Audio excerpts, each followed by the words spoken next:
அரசுக்கு எதிராக சுதேசி கப்பலை அலைகடல் நமக்கு பந்தய மைதானம் என்று இந்தியன் நேவிகேஷன் என்கின்ற கப்பல் கம்பெனியை ஆரம்பித்து சூரியனே அஸ்தமிக்காத தேசம் என்று வர்ணிக்கப்பட்ட பிரிட்டிஷ் சாம்ராஜ்யத்திற்கு எதிராக அலைகடலில் கப்பலை செலுத்தி ஒரு வரலாற்று போராட்டத்தை நிகழ்த்தி காட்டிய பாபு சிதம்பரம் பிள்ளை தோன்றிய வீரமிக்க மண் இந்த மண்.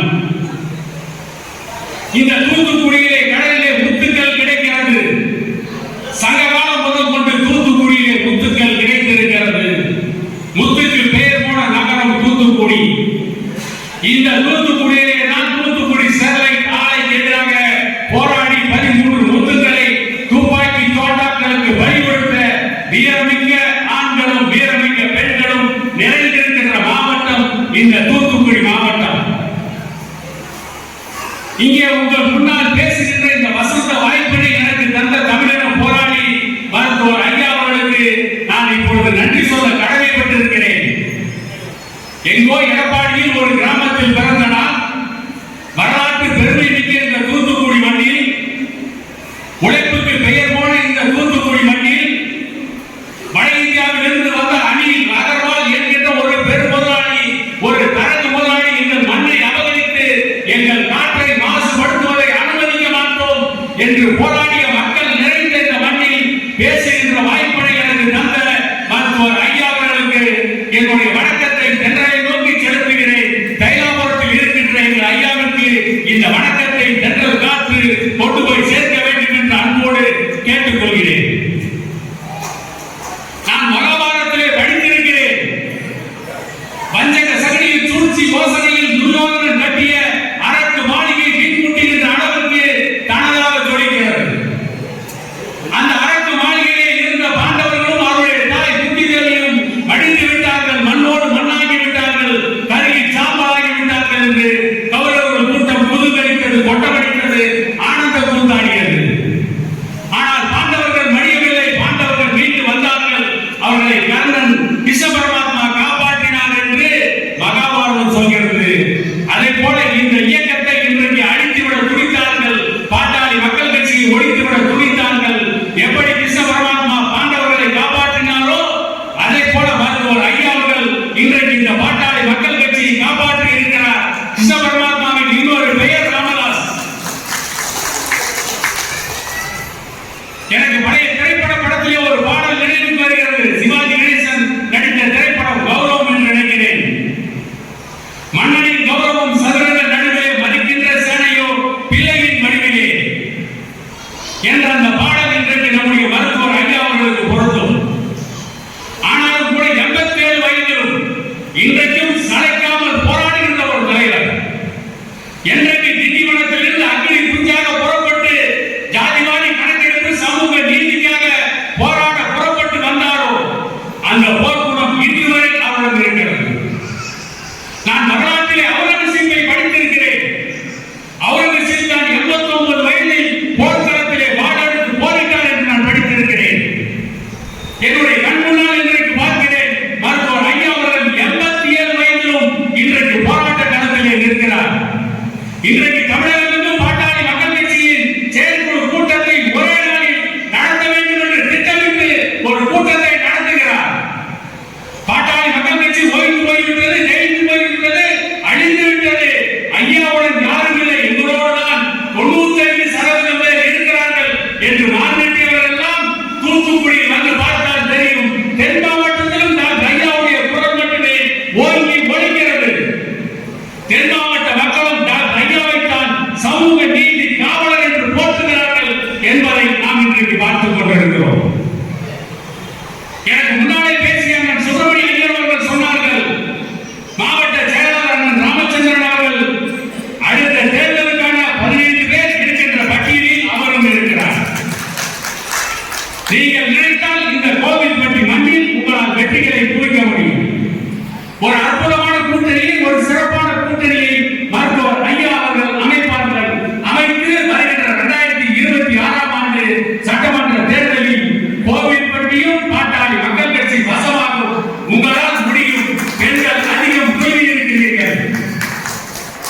நாங்கள் எடப்பாடியில் 3 முறை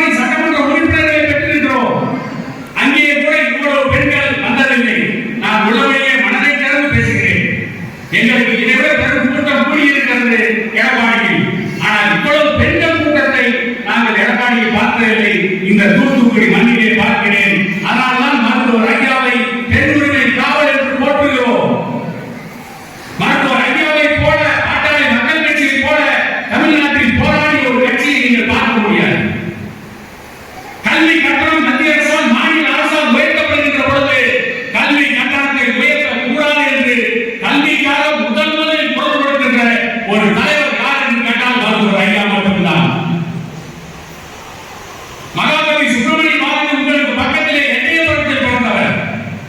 அவருக்கு பிறகு பெண் கல்விக்காக அதிகம் போராடுகின்ற, இன்றைக்கும் போராடிக் கொண்டிருக்கின்ற தலைவர் மருத்துவர் ஐயா மட்டும்தான். வருகிற டிசம்பர் 2ஆம் தேதி சமூக நீதியை காப்பதற்காக ஜாதிவாரி கணக்கெடுப்பு. அந்த கணக்கெடுப்புக்கான போராட்டத்திற்கு நீங்கள் எல்லோரும் தயாராக இருக்க வேண்டும் என்று அண்ணன் சுப்பிரமணியம் அவர்கள் சொன்னார்கள். ஏன் ஜாதிவாரி கணக்கெடுப்பு?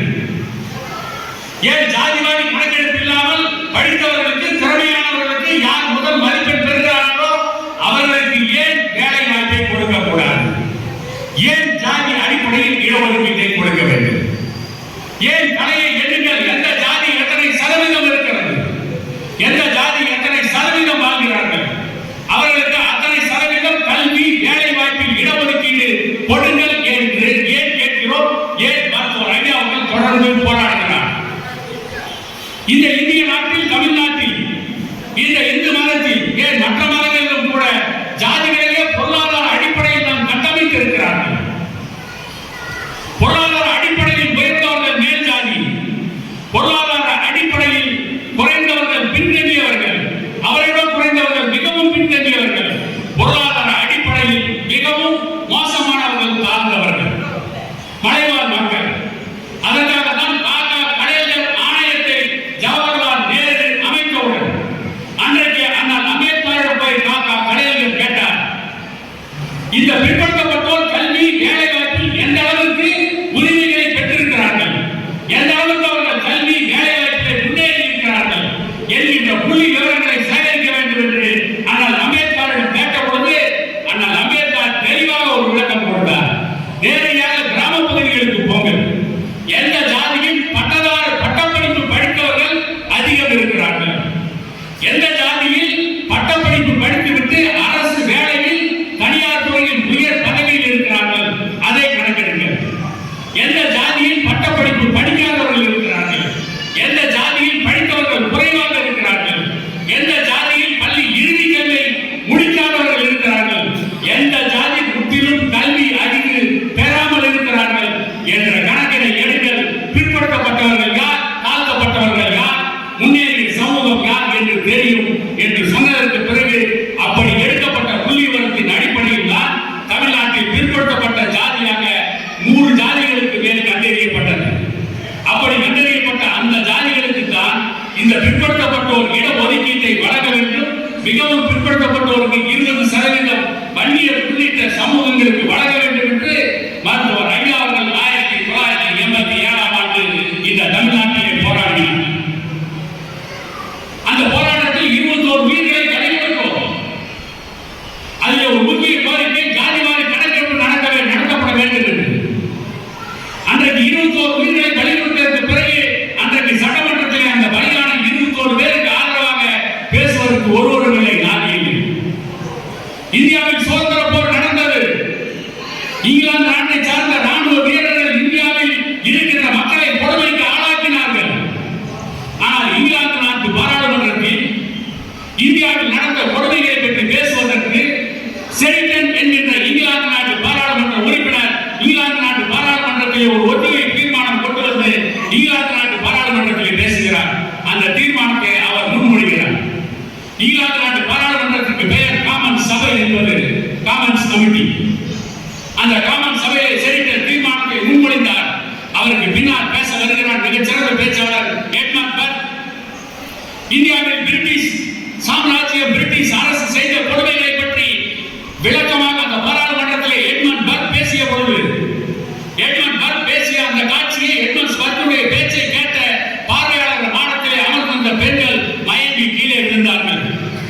எட்மண்ட் பர்க் பேசி முடித்ததற்கு பிறகு அன்றைக்கு பிரிட்டிஷ் பிரதமராக இருந்த பிராட் பிட் என்பவர் எட்மண்ட் பர்க்குடைய பேச்சு ஐரோப்பாவின் மனசாட்சியை தட்டி எழுப்பிவிட்டது என்று சொன்னார். பிரிட்டிஷ் சாம்ராஜ்யம் இந்தியாவில் நடத்திய கொடுமைகளை